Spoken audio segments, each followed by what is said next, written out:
स्वामी ज्ञानेश्वर महाराज जगद्गुरु तुकाराम महाराज की जय। सांग कोण सांगतो?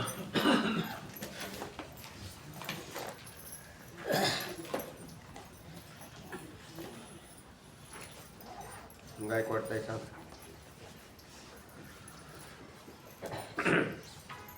बाह्य द्वैताचे निवारण केले वाचून अद्वैत ब्रह्म साक्षात्कार होणार नाही असे म्हणाल तर काय करून ते श्लोक 40वा श्लोक आलेला आहे. बाह्य द्वैताचे निवारण केल्या वाचून ब्रह्मसाक्षात्कार होणार नाही असे म्हणाल तर सांगतो. काय सांगतायत? अनिवृत्ते पीठे द्वैते तस्य अमृतात्मताम् बुद्ध्वा ब्रह्मद्वयं बोधं शक्यं वस्तु ऐक्यवादिनः.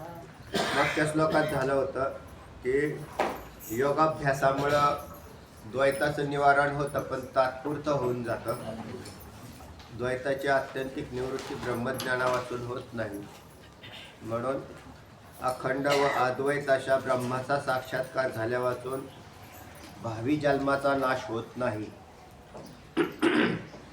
त्यासाठी वेगवेगळ्या श्रुती आल्या होत्या. ज्ञात्वा शिवम शांतीम अत्यंतम एती, म्हणजे शिवाला म्हणजेच आत्म्याला जाणल्याने परम शांतीला प्राप्त होतो तो जीव.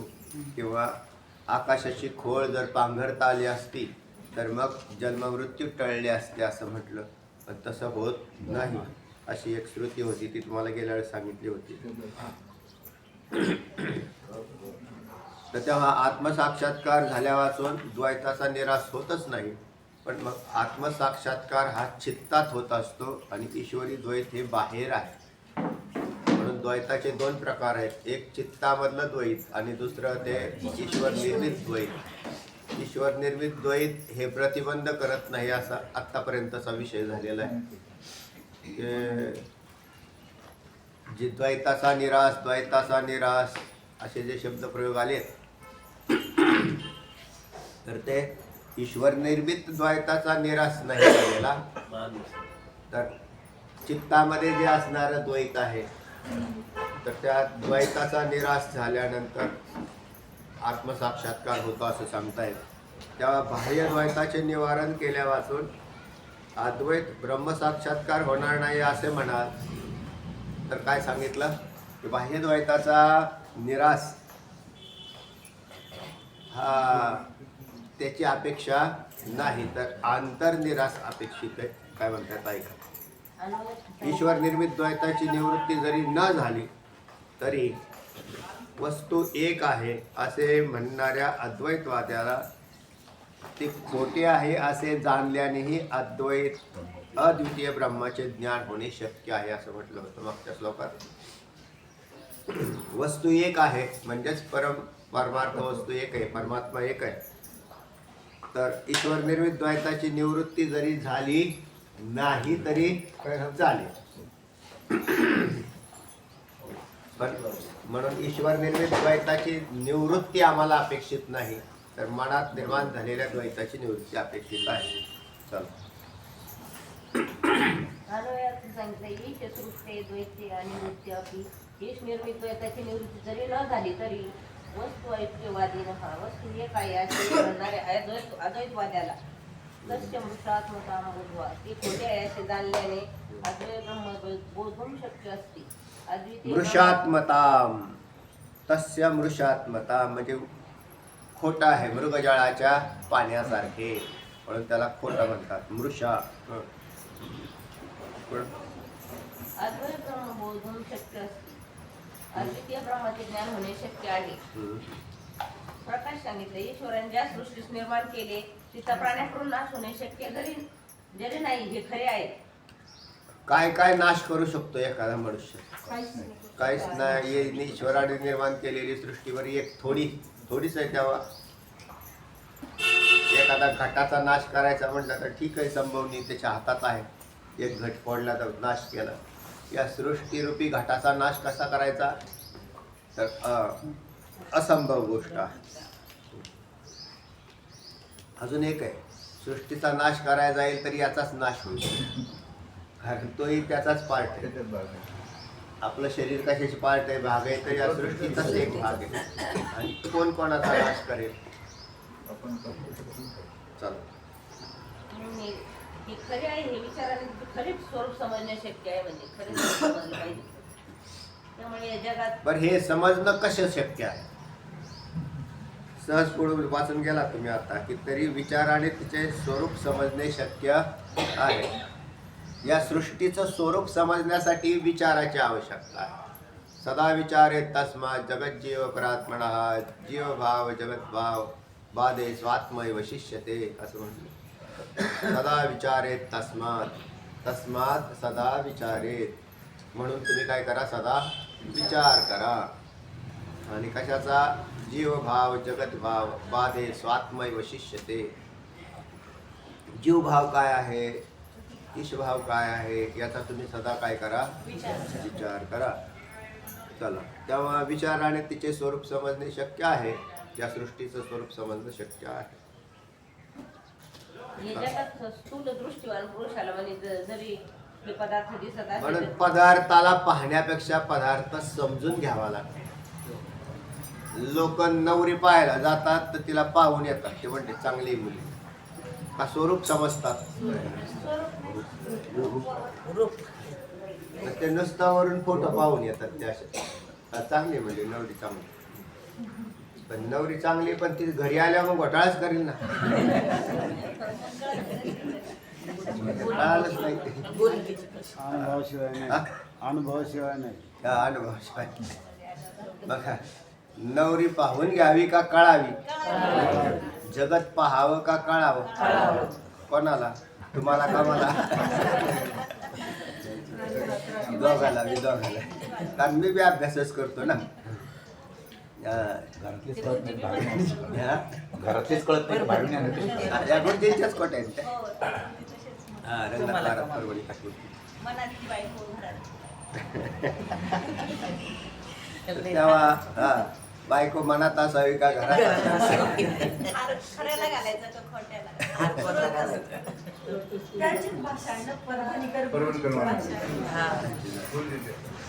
तेव्हा चला, स्थूल दृष्टी पुरुषाला जरी अनेक पदार्थ दिसत असले तरी विचारवानाला मात्र तो निराश केल्यावर कमी होतात ना. जसं पहा, निराश केल्यावर कमी कसं होतं, तर ते बुद्धीतून कमी होतं. आज बी जसं आता आधुनिक टेक्नॉलॉजीप्रमाणे तुमच्याकडे कॅमेरे, तुम्ही एवढं सारं सगळं त्या कॅमेऱ्यामध्ये टिपलं तरी शेवटी तुम्हाला लागल तेवढंच घेता ना तुम्ही, का सगळंच घेता, बाकीचं डिलीट करून टाकता. दर ह्या मोबाईलला तर सारखेच फोटो चालू आहेत. इकडून येतो तुमच्याकडे जर 4-6 बाकीच्या लिंक असतील ना, काय म्हणतात त्याला, ग्रुप, तर त्याच्यात ते फटाफट फोटो कोणी काय टाकतो सारखं चालू आहे. तुम्ही सगळेच पाहत बसता का? तर त्याच्या मग त्याला डिलीट मारून टाकलेलं असतं. तर जातं तसं जगत सुद्धा डिलीट करायचं योग्यतेचं. पण जगताचे पदार्थ नाही उडवले तर त्याला विचाराने डिलीट करून टाका. म्हणून विचाराच्या द्वारे जे डिलीट होतं त्याचं नाव जगत. त्यातला एक परमतत्वाचा शोध लागला की काम होऊन जातं. म्हणून जगाला फार पाहत बसण्याची आवश्यकता राहत नाही. विचारांची गरज आहे, ज्ञानाची गरज आहे का क्रियेची गरज? विचारांची, सरळ म्हणतात ते विचाराची गरज आहे. आणि जो विचार प्रधान जर नसेल तर मग तो भावप्रधान असतो. भावप्रधान नसेल तर क्रियाप्रधान असतो. म्हणजे तो क्रिया करत राहत. क्रियाप्रधानतेला मार्क जास्त आहे का भावप्रधानतेला? भावाला जास्त मार्क आहेत. म्हणून परमार्थ जो उभा राहिला तो भावावर उभा राहिला. पण भावाला जास्त मार्क आहेत का ज्ञानाला? ज्ञानाला मार्क आहे. तत्व जर बुद्धी काम करत नसेल तर शरीर म्हणजे ओंड काय? एक सरळ काय झाला, हा ओंड काय झाला. याच्यात जर बुद्धी काम करत नसेल तर काय उपयोग आहे त्याचा? आपण कोणाला भेटायला गेलो तर 4 शब्द बोलतोच ना, का पाहतो? म्हणजे आताच पाहून आलो त्यांना. पाहून म्हणजे जाणार आहेत वाटतं.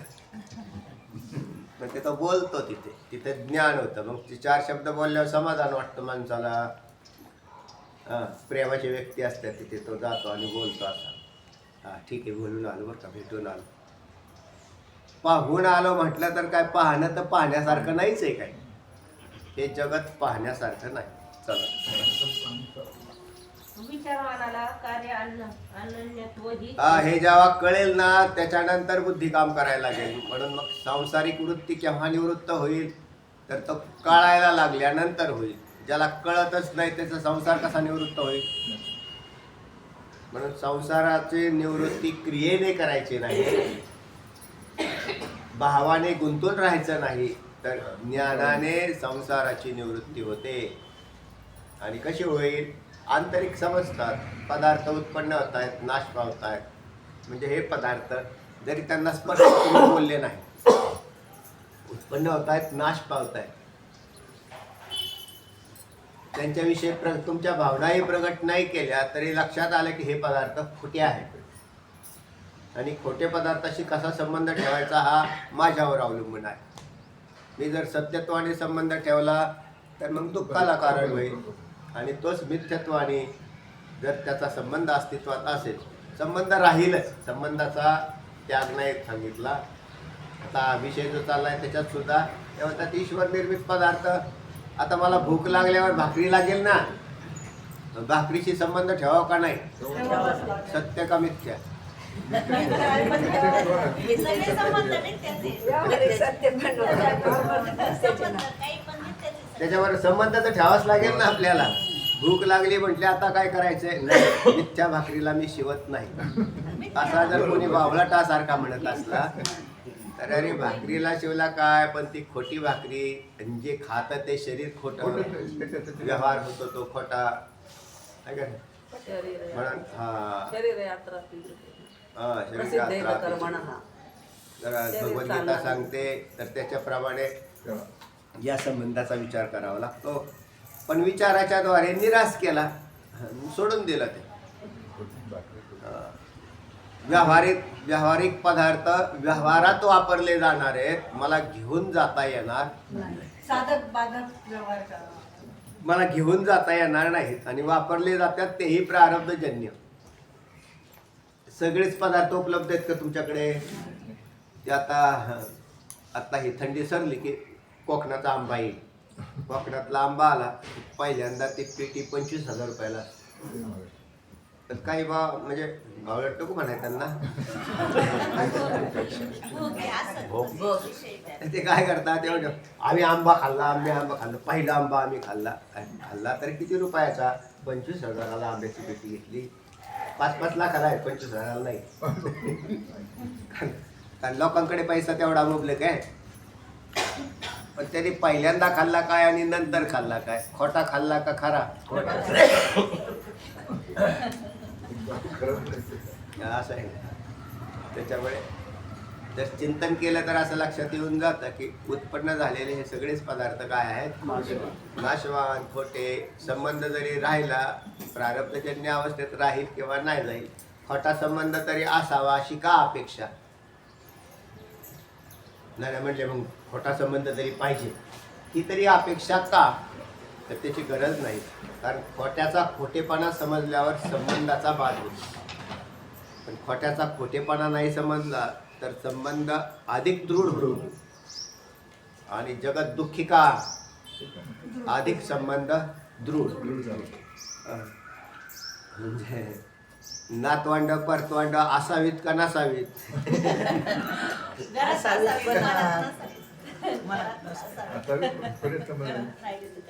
पण ती जर मनात असली तर फार धोकादायक आहे. चला म्हणून सांगितले का नाव कार्याचा अभाव आहे न्यायाने. त्यांची तारीख घेतली बरं का गोष्टींची. भीमाशंकर. व्यवसाय नाही, हा व्यवसाय आहे का त्याच. आपल्या सप्त्यात घेतली तारीख, येतो म्हटले महाराज तुमच्या घरी. एक नंबर कीर्तन. चला म्हणजे वेदांत सोपा ते. आणि त्यांच्याकडे ते संस्कार झाले ना. परभणी जिल्हा जो आहे ना तो चांगला आहे. अनुभवातून बोलत, प्रक्रियाबद्ध नव्हते बोलत. हा. वेदांत असाच आहे, पचनी पडला काम झालं, त्याला फार प्रक्रिया पाठ झाली पाहिजे. अभावाचं काय अधिकार, अभाव कुठे राहतो करत बसले तर ते तुम्ही त्याच्यामध्ये ते नसावाचं नाही, ते पाहिजे त्याचा पुढं गेलेला. कारण ते वृत्ती हा, पण ते सगळा अभ्यास करून मग पचनी पडला. चला म्हणून सांगितले कारणावरून कार्याचा अभाव म्हणजे येणे कार्यरूप जगत जरी खोटं असलं तरी म्हणजे त्या समजल्यानंतर अद्वैत ब्रह्माचा साक्षात्कार होणं सोपं आहे, म्हणजे सुलभ आहे. हा ते काय म्हटलं आता, किंवा नुसताच बाहेरच्या द्वैताचा निराश झाल्यावर आत्मज्ञान होईल का, तर होण्यास संभवनीय आहे.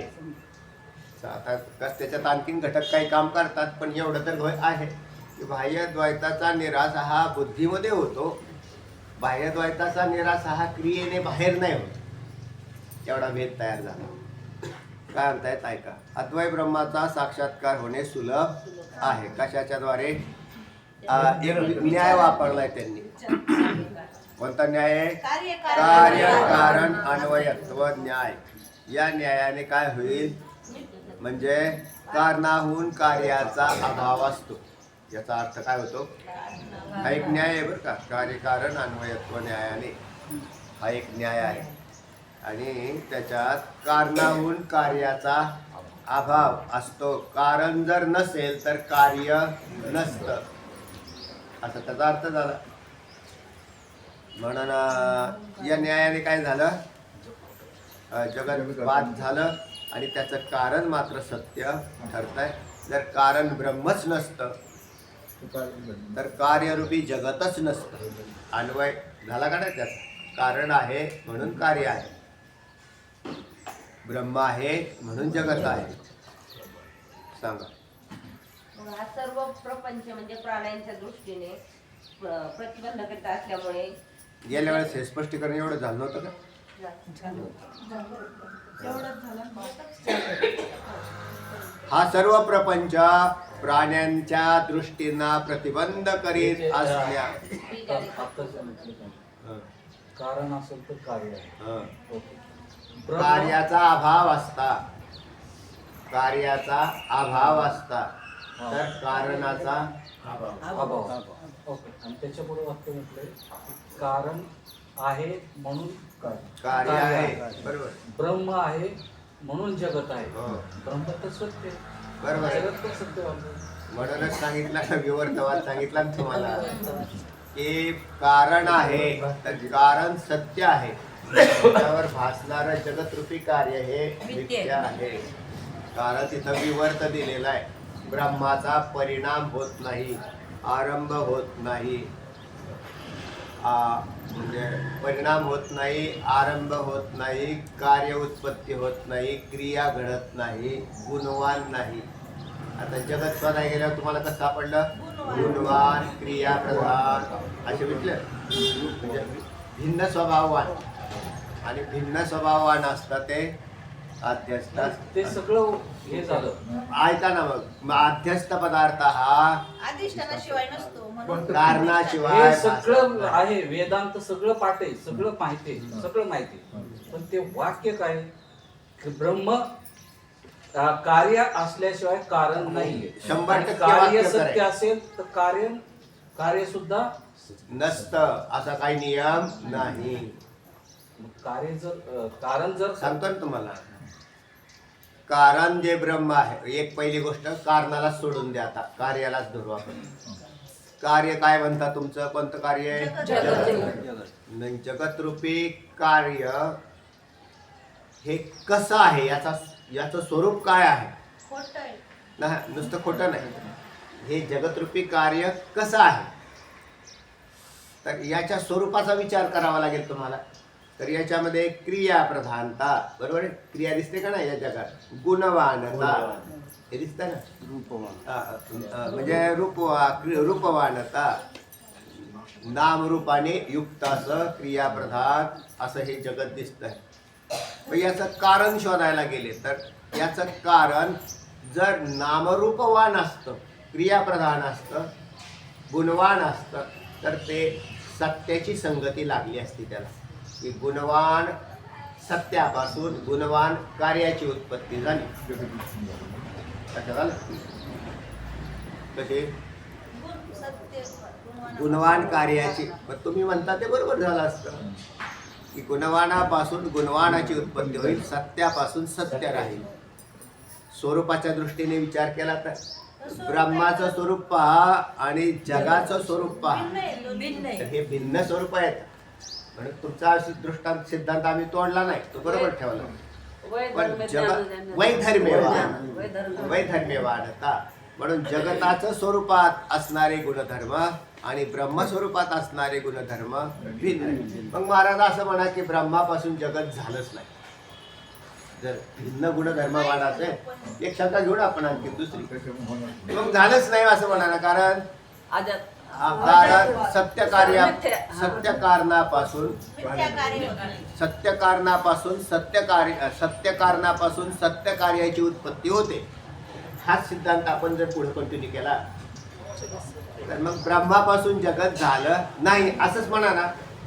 बरोबर आहे का नाही? याचं उत्तर काय? हेच आहे, ब्रह्मापासून जगत झालं नाही. हेच उत्तर आहे त्याचं.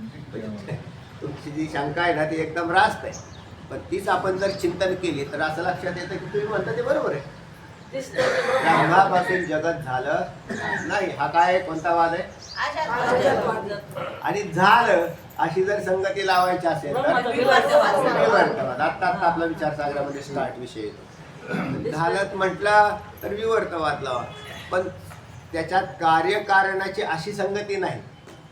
कारण ज्या पदार्थाचं जे स्वरूप असतं तेच स्वरूप कार्यामध्ये उतरत असतं, आणि हाही एक नियम आहे. म्हणून हा एक नियम लक्षात आलं.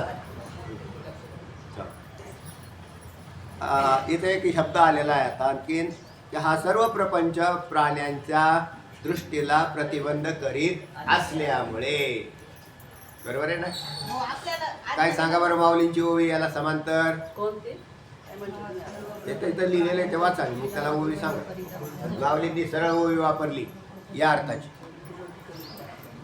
हा सर्व प्रपंच प्राण्यांच्या दृष्टींना प्रतिबंध करीत असल्यामुळे त्यांना त्याचे बीज व तत्व समजत नाही. याला एक ओवी.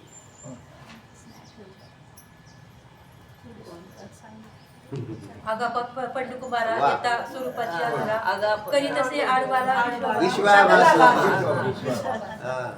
सूर्यताईंनी बरोबर शोधून काढलं. अभ्यासू विद्यार्थी. हा सर्व प्रपंच प्राण्यांच्या दृष्टींना प्रतिबंध करीत असल्यामुळे अगापै पंडकुमारा येता स्वरूपाची आग्रा तरी तसे आड 15वा अध्याय तरी तसे आडवारा विश्वाभास होतो. आणि हे खरं आहे ना हो. आणि आता आम्हाला लवकर ब्रह्मज्ञान होईल, पण इकडे पाठावरून उठलो आणि घरी गेलो की लगेच सत्य घर दिसायला लागतं, माणसं सत्य दिसायला लागतात, प्रपंच सत्य दिसतो, व्यवहार सत्य वाटायला लागतो. आता त्यात सत्य असतं तर माहीत झालं हे मिथ्या आहे, परंतु प्रतिबंध तर करतं ना. वस्तू खरेदी करायला गेल्यावर बाजारात सत्य का मिथ्या आहे लगेच ह्याच्या निर्णयावर तुम्ही जाऊन नाही वस्तू व्यवहार होत, तिथं वस्तूंशी व्यवहार केला जातो. आता जो कोणी महात्मा पुरुष आहे तो काय करतो, त्याच्या बुद्धीमध्ये हा अगोदरच निराश झालेला असल्याने तो प्रत्येक व्यवहार कालामध्ये त्याची दृष्टी अधिष्ठानाशी संबंधित राहते आणि जीवाची अध्यस्थाशी संबंधित राहते. दोन फरक पडतात. एकाची दृष्टी नित्य पेन खरेदी करायला गेली, पेन खरेदी करायला गेले तर याची दृष्टी अध्यस्थ दृष्टी म्हणजे अध्यस्थ पदार्थाच्या ठिकाणचा पूर्ण भाव हा व्यवहार कालात राहतो, तयार होतो. आणि दुसरा आहे हा पेन मिथ्या आहे, आणि दुसरा अध्यस्थ दृष्टीमध्ये हा व्यवहार सिद्ध आहे. मग खराब पेन बाजारातून घ्यावा का चांगला घ्यावा? खराब पेन बाजारातला घ्यायला पाहिजे का चांगला घ्यायला? कारण मिथ्या आहे ना. व्यवहार दृष्टीने महात्म्याला हे कळतं का नाही कळत? कळतं ना. म्हणलं की ज्याला सगळ्यात जास्त कळतं त्यांना महाराज म्हणावं. थोडं थोडं कळतं असं नाही, किंवा काहीच कळत नाही असं नाही, सगळं कळतं. पण ते गिळूनी सांडिले कलेवर भव भ्रमाचा आकार तुकोबरायांचा अभंग आहे त्याला. गिळूनी सांडिले. आणि मग समजा आता त्याच्यातली फसगत अशी आहे की चांगला म्हणून घेतला पण चुकीचा लागला, खराब लागला, याला प्रारब्ध म्हणतात. त्याचा घेतला चांगला म्हणून, पण तो जागा खराब लागला. मग आता काय करायचं? आता काय नाही, आता तुम्ही महात्मेत ना. हा, तर ते म्हटले आणले तर ठीक आहे, जाऊ द्या, राहू दे, काय पैसे गेले ना, जाऊ द्या, गेले तर जाऊ द्या. म्हणजे हा याला व्यवहार सिद्धी असं म्हणतात. आणि काय शिवाय बुद्धी बी तशी व्यवस्थित आहे, व्यवहारही चालू आहे, पण त्याच्यामध्ये निश्चित्व मिथ्यात्वाचा निश्चय आतून झालेला असल्याने मग त्याला दुःख लागत नाही. तो जर अज्ञानी जीव असेल आणि खोटा पदार्थ लागला तर त्याला याला लागत नाही. खोटा पदार्थ येत नाही का आल्याशिवाय राहत नाही. प्रारब्ध दोघांचे सारखे. बीज आणि तत्व समजत नाही, पण एखादा भाग्यवान पुरुषाला जर म्हणजे सर्वत्र पाहण्याची म्हणजे सर्वत्र पाहतो, पण त्याला सर्वाच्या पलीकडे काय आहे पाहण्याचं म्हणजे कळतं. तर प्रपंचाचं बीज आणि ब्रह्मतत्व असे बीज शब्द कशाला लागला? प्रकृतीचं बीज समजलं का? अज्ञानाला लावलेलं आहे. अज्ञानाला लागला. आणि तत्व हे समजत नाही, कारण प्रपंच आपल्याला काय करतो? प्रतिबंध करतो. पण भाग्यवान कोणी एखादा असेल आणि भाग्यवान होण्याचं भाग्य लाभावं. भाग्यवान का होणार नाहीत? तुम्ही काय ब्रह्म नाहीत का? पण तुम्ही का भाग्यवान नाही? अभागी का बनलो? आम्ही काय ब्रह्म नाही का? तुम्ही काय ब्रह्म नाहीत का? मग तुम्ही भाग्यवान का व्हायना? भाग्यवान व्हा. मग भाग्यवान होण्यासाठी काही नाही, तत्चिंतनम तत्कथनम. याच्यातून लक्षात येतं आणि एक दिवस हा निर्वाळा होऊन जातो बुद्धीत. नाही, खोटा आहे, खोटा आहे, प्रपंच खोटा आहे, ब्रह्म सत्य आहे. आणि मग त्यानंतर काही करण्याचं राहत नाही त्याला. ज्या दिवशी तुम्हाला असं वाटेल आहे ना, जेवढे व्यवहार करू नका असं नाही मी म्हटलं कधीच तुम्हाला. व्यवहार करता, पण ते खोटे हे कळायला पाहिजे. आणि त्याच्यानंतर तुम्हाला लेश लागला नाही पाहिजे बुद्धीत. देह आहे तर हा प्रारब्धजन्य अवस्थेतच प्राप्त आहे आणि खोटा आहे याचं नित्य चिंतन असेल तर तुमचा देहभाव जागृत होणार नाही. देहभाव जागृत झाला की त्याला तो देह, मी देह आहे या भावावर गेला की देहाच्या पीडा व्याधी या तरीही लागतात, पण त्याही पीडा खोट्या आहेत हे देहात राहून त्याने काय केलं? त्याचा ते आपले ह्यांचं स्वामींचं सांगत होते ना डॉक्टर बाबा, आनंद आश्रम स्वामी. ते म्हटले त्यांना शेवटच्या काळात फार त्रास झाला व आता काय व्याधी आणि प्रारब्धजन्य असेल अवस्था काय. ते असे जर हे करायचे तर ते म्हणायचे बाबांच्या बरोबर बोलू नका, म्हणजे ते स्वामी महाराजांच्या बरोबर. ते म्हटले त्यांना त्रास होतो काय? अरे म्हटले मरताना काय अवस्था असते की तुम्ही जर माझ्याकडून आत्ता नाही वधवून घेतली तर तुम्हाला कशी काय कळेल? पण महाराज तुम्हाला त्रास होतो ना, होऊ दे ना, कारण तो खोटा आहे. ते ओवे म्हणत होते, सर्प जाता पाताळी सांगणी अंगीची खोळी. अंगीची कोण अंडी अंगीची कोळी. ओवे म्हणत होते. ते म्हणजे त्रास होतोय, ठणकतंय डोकं, डोक्याला शांत करा.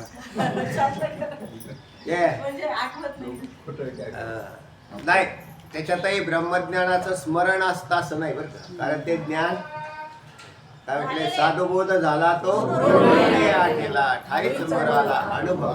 अनुभव असतो तो. म्हणून प्रक्रियात्मक सगळ्या गोष्टी मृत्यूच्या काळापर्यंत पाठ राहतात असा काही अर्थ नसतो, पण ती एक अवस्था बांधली गेलेली असते आणि अवस्थेचं नाव ब्रह्मव्यक्त आहे. तो तात्विक तशी अवस्था बांधली जाते. आणि शारीरिक ज्या व्याधी पीडा ज्या काय असतात तर त्या पीडा त्या त्या व्यक्तीच्या ठिकाणी राहतात, येऊ शकतात प्रारब्धात. काहींचे नाही राहत, काहींचं फार सुलभ. एखाद्याचं मरण चांगलं सुलभ झालं म्हणजे ब्रह्मव्यक्ता होता असं नाही म्हणायचं. ते म्हणले बा एवढा अभ्यास केला आणि एवढे तळमळत गेले हाय हाय करीत आणि त्यांनी बा काहीच केलं नाही एकदम गेला. ते त्याचा प्रारंभ असं आहे ते. किंवा ब्रह्मव्यक्ता सहजतेने गेला तर ते म्हणजे फार मोठे होते म्हणून गेले. प्रारब्ध तिथं प्रारब्धच लावायचे. बरं, आता ह्याच्यात मला एक म्हणायचं की हे ब्रह्म हे काय जगत खोट आहे, संसार खोट आहे, हे माझे चिल्ल पिल्ल हे हे संसार काय खोटा आहे सगळा. पण हा सांगतं ओके, कीर्तनात सांगितलं जातं हे करतात, पण सांगितलं जातं, बोललं जातं, बोलते, पण तोच संसार करण्यासाठी या सांगण्याचा आधार घेतला जातो. म्हणजे कसं असं मी म्हणतो बरं का, की म्हणजे कसं ते सांगण्यासाठी तो कीर्तनकार तिथून पैसे घेतो आणि तो संसार त्याच्यावर चालवतो. तुम्ही कीर्तनकाराला ब्रह्मव्यक्ता समजता का? आणि मग सगळं ब्रह्मव्यक्ता कीर्तनकार हा ब्रह्मव्यक्ता नसतो. हा कीर्तनकार ब्रह्मव्यक्ता नसतो, पण कीर्तनकार. सांगतो तिथं ना. हे काय तर साधना आहेत. यांच्या आणि हातात मग डोकं हा आहे. ओके ते झालं. आणि परत काय सांगतो की हे सांगतो की तुम्ही हा संसार करण्यासाठी राबता मरता. ओके, ते राब करण्याने कष्ट करून हे करून हे जे राबते, पण हे काय करते त्याचा आधार करून पारमार्थिक आधार घेऊन संसार हे करत असते, बरोबर. करत असते. मग ते ते कितपत हे नाही, कितपत नाही, ते बावळटपणाचे प्रकार आहेत. ते आपल्या बुद्धीत एक कीर्तनकार बी बावळट आहेत त्यातले हे. कारण त्याला अध्ययन, शास्त्राच्या अध्ययनाशिवाय 4-2 गोष्टी पाठ करायच्या आणि आपले सांगायचं, तर तो धंदा झालेला आहे त्याचा. आणि हा म्हणजे तो त्याचा काय विशेष नाही, ते आपल्या ह्याच्यात नाही घ्यायचं आपण ते. आपला विषय वेगळा आहे, आपला तत्वचिंतनाचा विषय आहे. त्या कीर्तनकार म्हणजे मोठे येतं हे तुमच्या बुद्धीतले काढून टाका. मी सांगतो, त्यांच्यावर संसार ऐका चाललेला असतो ना, ना. या पाठाला बसलेले म्हणजे आपल्या पाठांचे काय असतील 80-90-100 लोक, हे त्या कीर्तनकारापेक्षा श्रेष्ठ आहे. त्या कीर्तनकारापेक्षा तुमच्या उंच्या फार उंच आहेत. तुम्ही काय आपण कशासाठी काय करतोय? आपला तत्वचिंतनाचा विषय चाललेला आहे, म्हणून कीर्तन ऐकणारा वर्ग श्रेष्ठ आहे हा डोक्यातला पहिला भ्रम काढा. कीर्तनकार श्रेष्ठ आहेत हाही भ्रम काढून टाका. तर त्यांनी त्यांचे व्यवसाय म्हणून आपले चालू करून दिलेले आहेत. आणि मग आता हे कलियुगात होतच राहणार आहे, त्याला काय कोणी वाय करू शकत नाही. त्यामध्ये काही चांगली आहे ना बरीचशी. आणि काय काय चांगले बी राहतील. तर आपल्याला वाटलं चांगलं तर घ्यायचं, नाही तर सोडून द्यायचं त्याला. कीर्तनकार हा देव नाही, कीर्तनकार हा संत नाही, कीर्तनकार हा ब्रह्मव्यक्ता नाही, तर तो साधारण माणूस आहे. आणि त्याला जे काय थोडंफार भक्ती अजून एक पुढचं बोलतो की तोच कीर्तनकार मी गुरु आहे, मी सद्गुरु आहे असं पण सांगतो. जगात कोणी गुरु अस्तित्वात नाही हे बी सांगतो.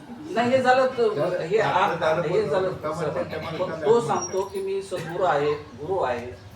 अजून एक सांगतो, अजून एक ऐका बा.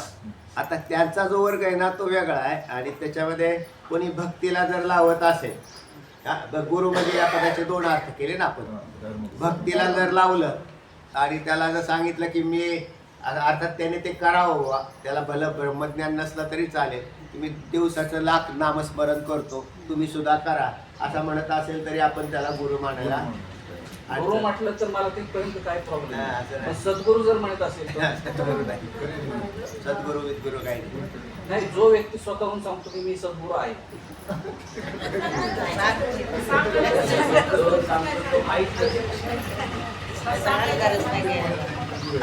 ऐकूच नका नाही कशाला ऐकायचं? ते आता एवढं जर शास्त्र अध्ययन केलं, तुमची इतकी उंची आहे, तुम्ही आता त्यांचं काय ऐकण्याच्या ते त्यावेळी बोलतो पक्षीच्या ना, पलीकडे निघून गेलेले. दुसऱ्या अध्यायात श्लोक येतो, स्मृती प्रतिपन्ना समाधा वचना बुद्धी सदा योग. आपली बुद्धी विचलित होते त्याला. आणि ह्या ज्या लोकांचा हे सगळं योग्य आहे, पण जे पाठ त्याला आपण काय सांगते, करणार? जे पाठ सांगते तेच सांगते की मी सद्गुरु आहे. ते माझ्या ऐकण्यात नाहीत असे पाठ. चल. आपली बुद्धी विचलित होते आता. तेव्हा काय नाही, याच्या डोक्यात एवढं विचार नाही करायचा. ते उलट सांगू का, मी तुम्हाला पूर्वी सांगत होतो, तुम्ही द्वैताचं ऐकत राहाल तर तुमच्या बुद्धीत द्वैत घुसेल. आणि तोच प्रकार आहे ते सांगतायत ते आता, की जे म्हणून द्वैती व्यक्तीचं कधीच ऐकू नये असं शास्त्र म्हणतं.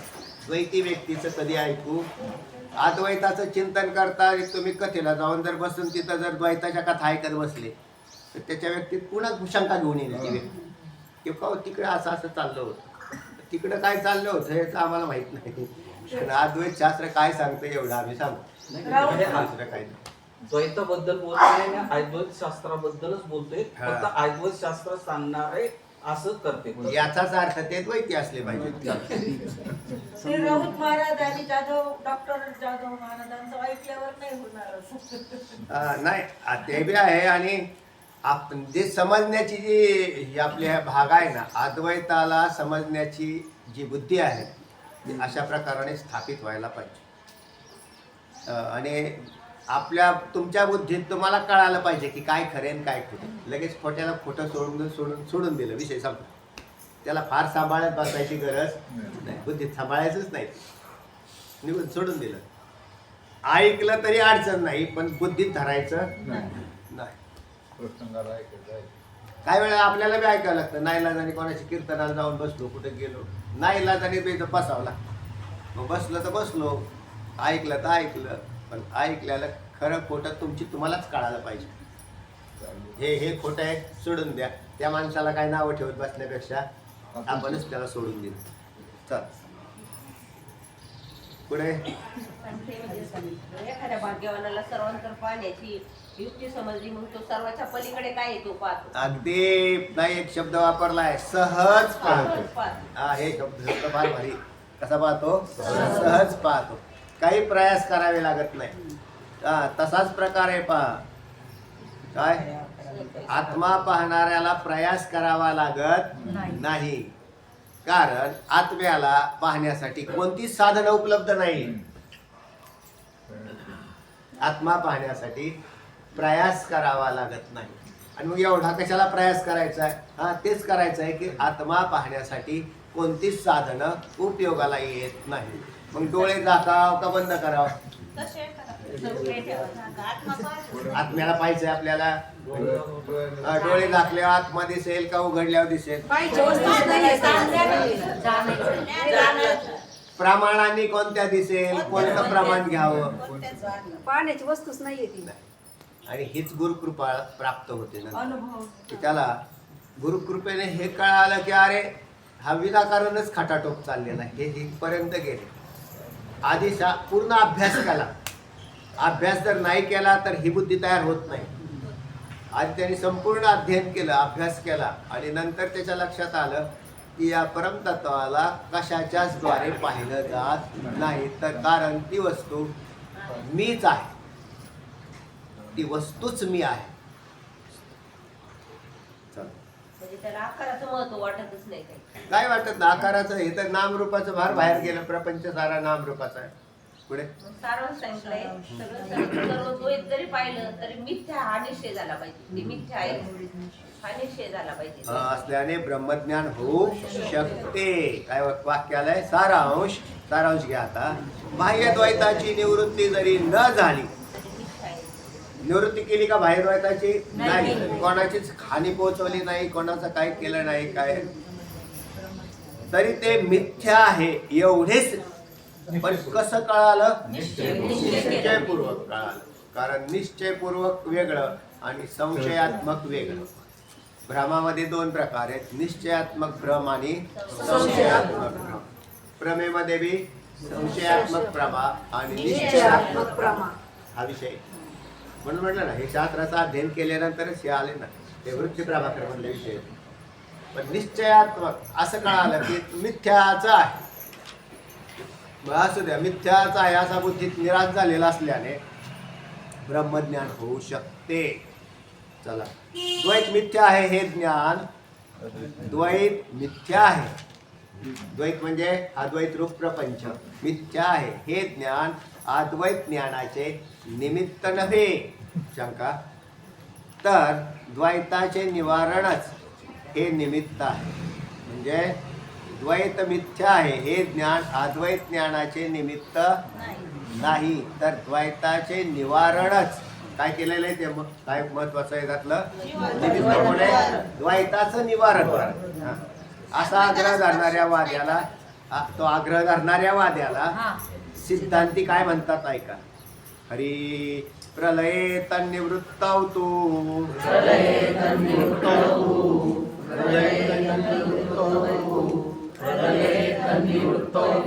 गुरुशास्त्राद्य भावतः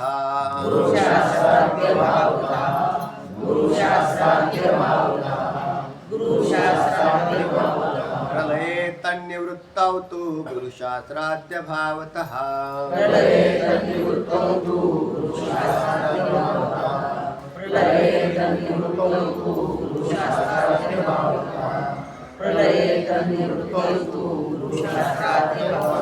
विरोधी द्वैता भावेपि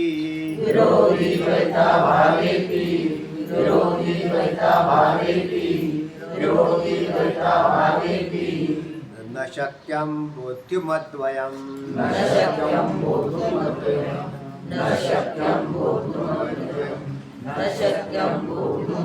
विरोधी द्वैता भावेपि न शक्यं बोद्धुमद्वयम्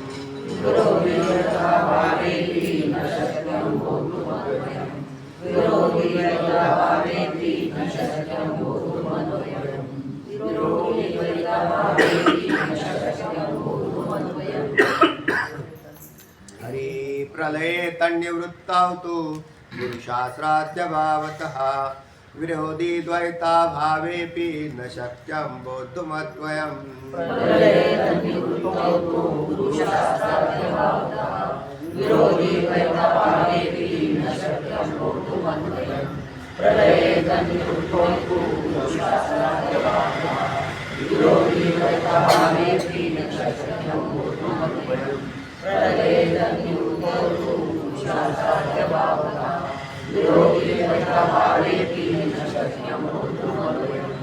चला तेव्हा प्रलये पदच्छेद पहा आहे तसेच आहेत. प्रलये तन्निवृत्त तू गुरुशास्त्राद्य भावतः विरोधी द्वैता भावे इथपर्यंत जागेवर आलं काहीच नाही. अपि न शक्यम बोध्युम अद्वयम 2-3 पदच्छेद आहेत. सांगा ना. प्रलये तन्निवृत्तौ तु गुरुशास्त्राद्य भावतः विरोधी द्वैतभावे अपि न शक्यं बोद्धुम अद्वयम्. पहा प्रलय तन्निवृत्त होतो. प्रलय म्हणजे प्रलय कालातली प्रलय अवस्थेमध्ये तन्निवृत्त तू परंतु तू पदाचा अर्थ आहे परंतु प्रलय अवस्थेमध्ये त्या द्वैताची निवृत्ती झाल्यावर द्वैताची निवृत्ती प्रलय अवस्थेत होते का नाही हो?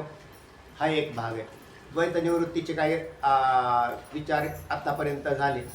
त्याच्यामध्ये द्वैत निवृत्ती होते ते समाधीचा विषय आलता. द्वैत निवृत्ती सुषुप्तीमध्ये होते, मूर्छा अवस्थेमध्ये होते, प्रलय अवस्थेमध्ये बी होते.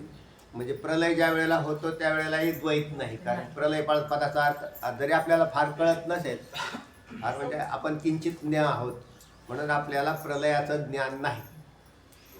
पण प्रलय या पदाचा अर्थ जसं तुम्ही मिक्सरमध्ये टाकून सगळे पदार्थ बारीक करून घेता, एकदा फिरवलं की भर झाला त्याचा पार्ट, तसा हा एक जगतरूपी मिक्सर, संपूर्ण जगत मिक्सरमध्ये टाकून फिरवलं जातं. उगाच भुकटी तयार करून केली जाते असं कल्पना केली आपण. त्याचं नाव काय? द्वैत राहिलं का? कारण द्वैताला पाहणारा जीव राहिला नाही तर द्वैत असलं काय आणि नसलं काय त्याला पाहणारच नाही. तसं प्रलय अवस्थेमध्ये द्वैताची निवृत्ती झाल्यावर विरोधी शिंकाल विरोधी द्वैता भावे अपि, विरोधी द्वैताचा जरी अभाव होत असला, विरोधी म्हणजे द्वैत हे आपल्या बुद्धीच्या विरोधी जगतरूपी द्वैत, त्याचा अभाव झाला कधी प्रलय कालात, तरी सुद्धा मग असं म्हणा की त्यावेळेला जीवमुक्त व्हायला पाहिजे. कारण द्वैत राहिलं नाही, बाहेरील द्वैत संपवलं. कुठं? प्रलय. आपण असतो बरं का द्वैत, ज्या वेळेला प्रलय झालेला असतो आपण या पदाचा अर्थ जीव धरायचा होता. म्हणजे जीव नाश पावत नाही. प्रलय कालात जीवाचा नाश होत त्याच्यात लीन राहत. पण द्वैत राहिलं का? नाही. पण मग मुक्त व्हायला पाहिजे. तर त्याचं कारण सांगतायत की गुरुशास्त्राद्य भावतः अद्वयम बोध्युम न शक्यम. गुरु शास्त्र इत्यादी ज्ञान साधनांचा त्यावेळी अभाव असल्यामुळे अद्वितीय ब्रह्माचे ज्ञान होऊ शकत नाही. म्हणजे अर्धा भाग झाला. द्वैताचा निराश हा बुद्धीतला अर्धा भाग झाला, पण तरी सुद्धा शास्त्र आणि गुरूंची अपेक्षा लागली असं सांगायचं. तेवढ्या कारण असं आहे, हे ज्ञान तरी खरं तर कोणापासून प्रगट होत आहे? त्यांच्याकडूनच होत आहे. जगत मिथ्या आहे, जगत मिथ्या आहे जर गुरुजींनाच बांधलं गेलेलं नसेल तर शिष्याला काय बांधलं जाईल? ब्रह्मज्ञान जरी कळे उठावटी तरी काही खोटी वेदशास्त्रे. आम्ही जो पाठीमाग बोललो ना, तोच माझा म्हणण्याचा उद्देश होता की गुरुलाच ते मिथ्यात्वाचं बांधलं गेलेलं नाही, तर मग तर शिष्याला कसं कळलं? शिष्यांना कसं येऊ? हा, बरोबर आहे. त्यांनी ते शास्त्र असं सांगतं. आता इथं जो विषय आला ना, गुरुशास्त्र आलाच विषय हा त्यांनी घेतला, तर त्याच्यात म्हणजे अद्वैत साक्षात्कार झालेल्या लाच गुरु असं म्हटलेलं आहे. सद्गुरू कोणाला म्हटलेलं आहे? हे जेव्हा कोण श्रोत्रिय आणि ब्रह्मनिष्ठ. ब्रह्मसाक्षात्कार म्हणजे काय? फक्त तुम्हाला त्या ह्या अद्वैताचं ज्ञान असणं म्हणजेच काय? ब्रह्मसाक्षात्कारी नाहीये. त्याला साक्षात म्हणजे अपरोक्ष ज्ञान झालं पाहिजे, हा, तरच त्याला तो ब्रह्मनिष्ठ म्हणतात. ब्रह्मनिष्ठ. अदरवाईज नाहीये, तर तो सद्गुरू होऊ शकत नाही. तर ते ब्रह्मनिष्ठता बर त्याची परीक्षा नाही. ब्रह्मनिष्ठतेची परीक्षा कोण घेईल? ब्रह्मनिष्ठेची परीक्षा परीक्षेला येत नाही, पण ज्याला अद्वैताचं ज्ञान झालेलं आहे, ब्रह्म हे नाहीये, ब्रह्मनिष्ठ नाहीये, पण तो माणूस, तो समोरची व्यक्ती ब्रह्मनिष्ठ आहे का नाही हे ओळखू शकतो. तर हा ठीक आहे. त्याचं असं आहे, समान उंचीवर गेला तरच ते उंची कळत असतात. माझ्या डोक्याच्या वरचा केस तुम्हाला पाहायचा असेल तर माझ्यापेक्षा थोडी उंची का व्हायना किंवा समान तरी पाहिजे. हा, आता एवढीच उंची असेल आणि डोक्याचे एकदम बरोबर आहे, एकदम बरोबर आहे. जो ज्या ब्रह्मतत्वाचं ज्याला ज्ञान झालंय, थोडक्यात अद्वैताचं ज्ञान म्हणतोय ना, जसं आपल्याला ज्ञान आहे त्या पद्धतीवर बरोबर पांडित्यासारखं ज्ञान, ते जर समोरची पांडित्य हा एक विषय दिलाय बरं का विषय, त्याच्यात. ओके, आणि समोरची व्यक्ती पण त्याच लेवलची असेल तर त्याच लेवलचा आहे असं पण ओळखू शकतो. हा. बरोबर. त्याच्या वरचा त्याच्या उंची त्याच्या स्ट्राईकचा असेल तर ओळखला, संपला. त्याच्या वरच्या नाही तो नाहीच आहे, कारण ब्रह्मतत्वाची उंचीच तितकीच असते, त्याच्यापेक्षा नंतर जास्त नाही. तेव्हा ब्रह्मवेत्ता कोण आहे? त्या याच्यात गार्गीचे प्रश्न आहेत, त्याच्यामध्ये आलेले बृहदारण्यक उपनिषदात आलेले आहेत ना. याज्ञवल्क्य मुनींना अनेक प्रश्न केले, गार्गीने केले. गार्गी ही त्यांची शिष्या होती. त्या सभेमधले प्रश्न येतात, तर त्या सर्व प्रश्नांची उत्तरं ब्रह्मवेत्त्याकडे उपलब्ध आहेत. तात्विक. तर तेव्हा मुलगी येते, हा गार्गी शिष्या, मुलगी नाही, शिष्य मांडलेला. तेव्हा ती मग त्याच्यामध्ये हा विषय आलेले आहेत पुष्कळचे. पण ज्या तत्वाविषयी ज्यांच्याकडे निसंशयता आहे, कुठलाच संशय शिल्लक नाही, त्याच्यामध्ये दोन प्रकार केलेले आहेत या ब्रह्मनिष्ठामध्ये. एक, दुसऱ्यांना ब्रह्मनिष्ठ बनवण्याची हातोटी असणं हा एक स्वतंत्र भाग आहे, आणि स्वतः ब्रह्मनिष्ठ असणं हाही भाग शास्त्राने स्वतंत्र केलेला. काही लोक ब्रह्मनिष्ठ आहेत तर ते त्यांच्या स्थितीमध्ये आहेत, त्यांचा जगाला उपयोग होत नाही.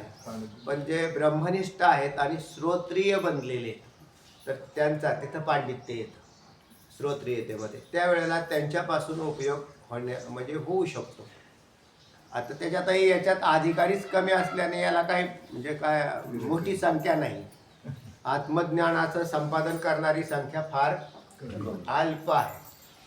तर तेव्हा आपला जो इथला विषय चाललेला आहे की श्रोत्रिय ब्रह्मनिष्ठ असे जे आणि शास्त्राचं अध्ययन केलेले जे श्रोत्रिय, तर त्यांच्याकडून जर चिंतन ऐकले केले तर बुद्धीत पालट होऊ शकतो त्याचा. आणि शेवटी आत्मज्ञानचं ज्यांनी त्याने स्वतः संपादन करायचं, ते काही ट्रान्सफरेबल नाही. इकडून तिकडं ट्रान्सफर केल्या फायली सोपं काम झालं असं काही नाही. त्या काय सांगत होतो अजून एक विषय होता. आत्मज्ञान आहे तो जे ब्रह्मज्ञान, आत्मज्ञान हे 3 पद्धतीनं ट्रान्सफर होतो. सॉरी 4 पद्धतीनं ट्रान्सफर सांगा होतो. ओके.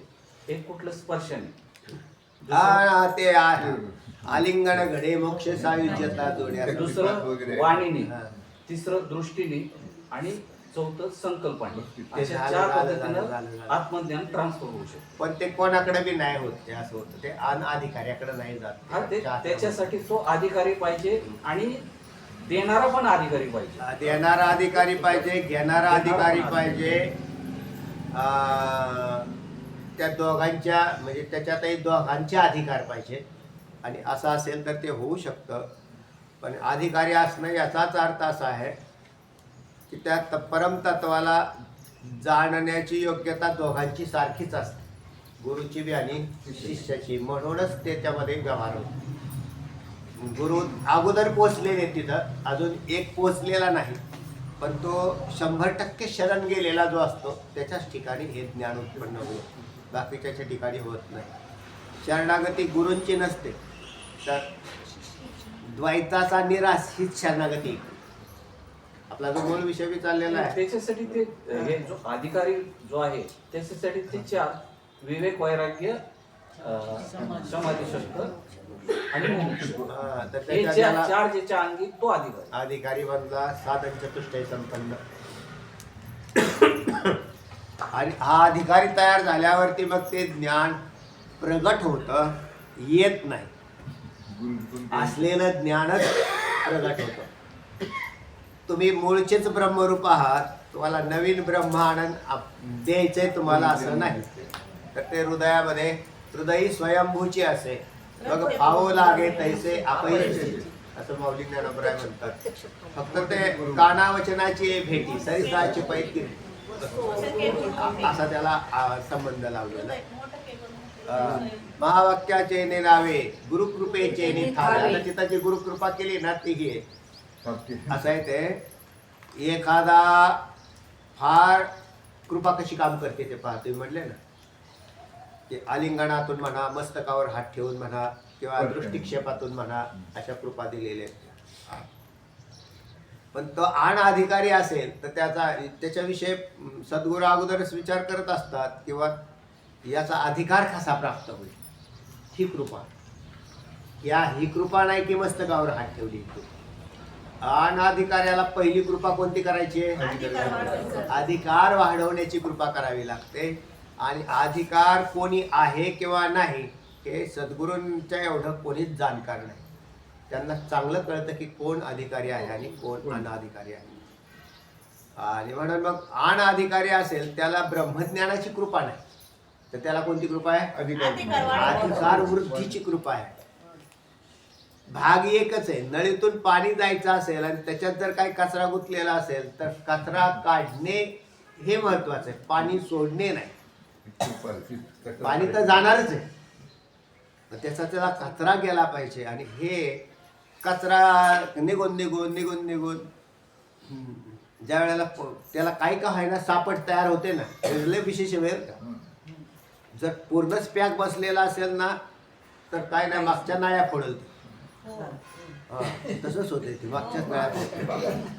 पण त्यातला कचरा जर थोडासा असा सैल झाला आणि थोडासा निघाला तर हळू पहिल्यांदा बारीक धार चालते, नंतर त्या कचऱ्याला पूर्ण सैल करून ते इतक्या जोरात फेकून देतं ना,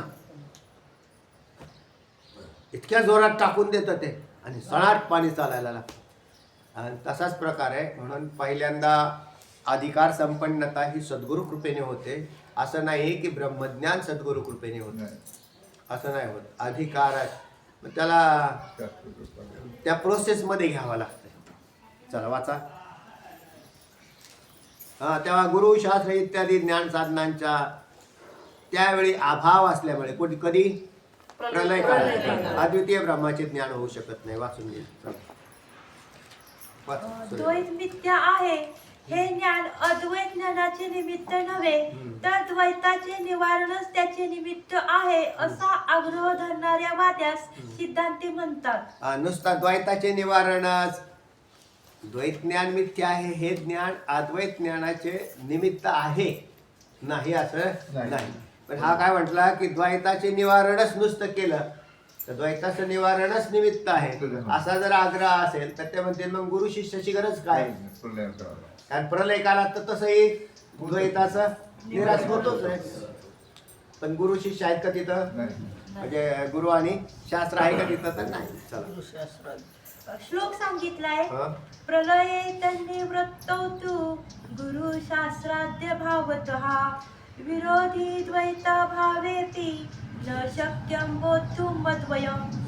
अन्वयार्थ सांगितलाय, प्रलये तन्निवृत्तौ तु प्रलयावस्थेमध्ये त्या द्वैताची निवृत्ती झाल्यावर विरोधी द्वैता भावे अपि विरोधी द्वैताचा जरी अभाव होत असला तरी विरोधी द्वैताचा अभाव म्हणजे जगत दिसत नसला तरी गुरुशास्त्राद्य भावतः अद्वयं बोद्धुं न शक्यं.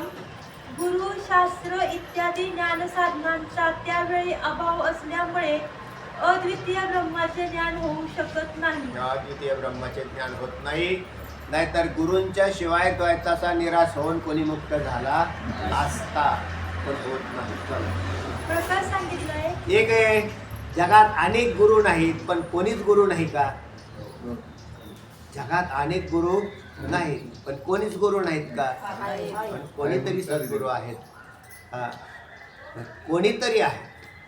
आता मग ते म्हणले आमचा कसं काय गाठभेट होईल? आपली गुरु आपल्या अधिकार वाढला की गुरु भेटतात. गुरु हा पैसा भेटेची की असं मोठं केवळ नाही कर्मसाम्य दशा कैसी कर्म साम्य दशा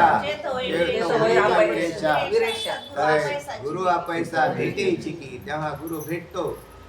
म्हणून त्या तोपर्यंत ना असं आपली स्थिती नसेल तोपर्यंत नाही असं समजून घ्यावं. आता इतके दिवस झाले जन्म घेतो, अजून थोडे जन्म घेऊ असं विनोदाने म्हणत असतात. आता काय करणार त्याला? चला प्रकार सांगितलाय,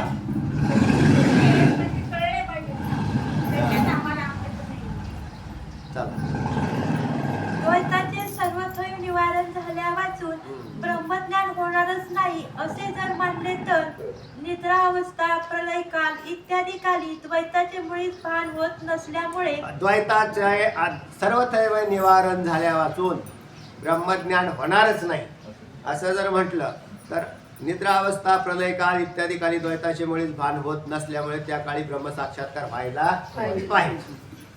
कारण त्या काली ब्रह्म साक्षात्कार व्हावाच पाहिजे. कारण प्रलय कालाचा जरी आम्हा किंचित ज्ञाना अनुभव नसला तरी निद्रा अवस्थेचा अनुभव सर्वांस असतो. किंचित ज्ञ म्हणजे आपण कसे आहेत? आपल्याला अल्पज्ञ त्याचाच अर्थ आहे किंचित ज्ञ केला. व त्या काली सर्व प्रपंचाचा उच्छेद कसा होतो हे सर्वांना माहीत असते. बिलकुल. कारण आपण झोपल्यावर काय दिसलं का? द्वैत काहीच दिसलं नाही. मग उठल्याबरोबर ब्रह्मज्ञानी होऊन उठलो असं होत नाही. तसंच प्रलयाचं. पण आत्मसाक्षात्कार होत असल्याचे कोणाला ठाऊक नाही. बरोबर. बरे त्यावेळी ठाऊक बी नाही ना अनुभव बी नाही. पुढे त्यावेळी आत्मसाक्षात्कार होत असूनही तो जीवांना भासत नाही असे जर म्हणावे तर त्याचे फल जो अपुनरावृत्ती रूप मोक्ष आहे म्हणजे पुन्हा अभ्यास न होणे त्याची प्राप्ती का होत नाही? बरोबर आहे. म्हणजे मुक्त का होत नाही? जीव मुक्त व्हायला पाहिजेत का नाही? त्याला मोक्ष मिळायला पाहिजे. झोपले उठले मोक्ष, झोपले उठले म्हणजे हे तर आमचं नित्याच आम्हाला परत उठायचं तरी कामच नाही राहणार. पुन्हा जन्मच घेणार नाही आम्ही. सृष्टी बी लगेच मुक्त होऊन जाईल. गुरु शिवाय होईल आणि शास्त्राशिवाय होईल असं होईल. हा प्रलय झाला की मुक्त असं होईल पण होत शिवाय आत्मसाक्षात्काराला गुरु व शास्त्रे यांची अत्यंत आवश्यकता असते असे वेदांतात ठिकठिकाणी सांगितले असते. तद्विज्ञानार्थम गुरुमेवाभिगच्छेत श्रोत्रियम ब्रह्मनिष्ठमित पाणिम श्रोत्रियम ब्रह्मनिष्ठम अशी वेदाची श्रुती आहे. व निद्रादी अवस्थेत तर याचा अभावच असतो. बरोबर. मग साधना वाचून साध्याची प्राप्ती कशी होणार? तस्मात तस्मात द्वैत निवृत्ती हे ज्ञान साधन नसून ते मृषा आहे असे निश्चयाने समजणे हे ज्ञान साधन आहे असे पूर्वोक्त सिद्ध झाले. बरोबर आहे. म्हणजे मृषा म्हणजे खोटे आला ना, खोटा आला ना, शब्द आला ना आता श्लोकात मृषा. कुठं आला? 40वा श्लोक 40वा. 40व्या श्लोकात आले. मृषात्मताम् तस्य मृषा- द्वैते तस्य मृषात्मताम्. तस्य मृषात्मताम् बुद्ध्वा, ते खोटे आहे असे बुद्ध्वा म्हणजे जाणल्याने. 40वा श्लोकात आलता ना, मृषा म्हणजे खोटे. तेव्हा द्वैताची निवृत्ती हा एक भाग आहे, पण तरी सुद्धा सद्गुरूंची अपेक्षा आहे असा विषय आलेला आहे. राहिलेला विषय नंतर पाहू. पण ते द्वैत असताना अद्वैत साक्षात्कार कसा होणार, द्वैत असताना अद्वैत साक्षात्कार कसा होणार, ते उत्तर सांगतील नंतर. कुंडली